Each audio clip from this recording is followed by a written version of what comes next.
Let's assume you are to take over a public hospital, the main aim being to turn it into a sustainable business.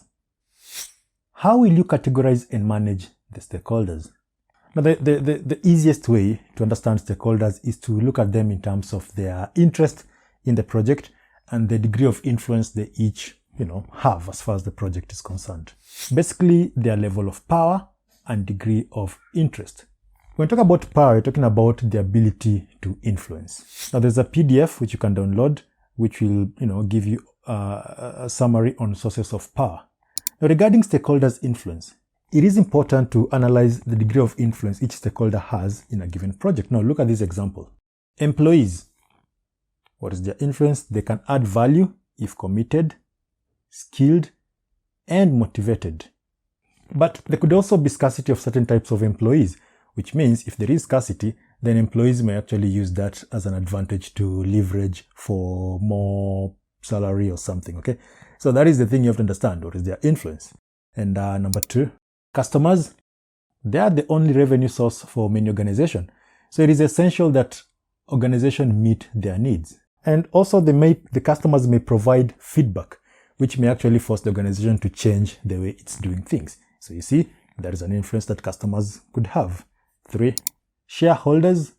Shareholders are actually interesting because they sort of they give the organization money through purchase of shares or acquisition of shares. And that means capital. Okay, so in any business, remember there is the debt capital and then there is the, share capital. Okay, basically there are other people's money and then there is your own money. So with debt capital, you're talking about things like debentures, which is irrelevant in this case. But shareholders invest their money in the organization. And that means their influence could be, they can threaten to pull away their money. And then the organization is left there without money. So there is a degree of influence these people have. Suppliers, on the other hand, it could be the case that the supplier you're dealing with is actually the sole supplier. And that puts you in a very, very, uncomfortable situation because if they walk away, and that's pretty much it.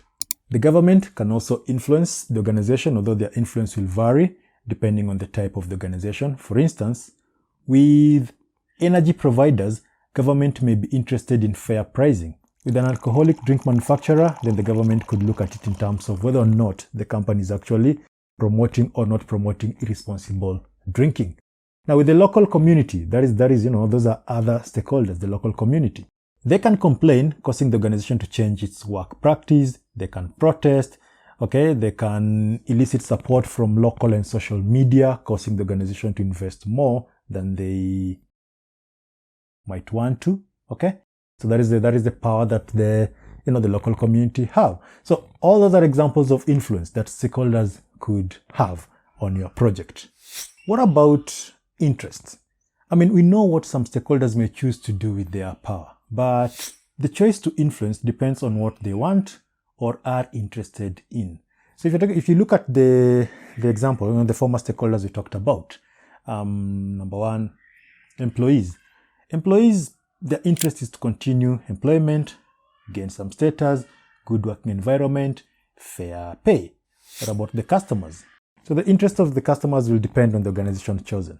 For example, customers in one organization might be interested in low price, while customers of another may be interested in quality.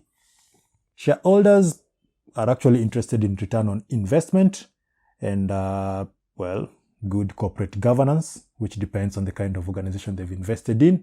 Suppliers may be interested in regular orders, full on-time payment, being treated fairly. And local community could be interested in a number of things like peace and quiet, ready access to their homes, a clean and unpolluted environment, and all that stuff. Understanding the influence, or rather the power and interest of shareholders, or rather stakeholders, understanding the power and influence of stakeholders means you also need to do something called stakeholders mapping. Now, Mendelow's power interest matrix offers an easier way for you to do that. Mendelow developed a simple but effective 2x2 matrix that enables us to categorize stakeholders as number one, key players, those with high power and high level of interest in the organization. Keep satisfied, those with high power, but currently a low level of interest in the organization. And then the sort of stakeholders that you keep informed, those with high level of interest but low power, and stakeholders that need minimal effort, the sort of stakeholders who aren't really that interested in the organization and don't have much power. So in the case of the example we started this video with, the hospital situation, you're supposed to turn a hospital into a sustainable, business.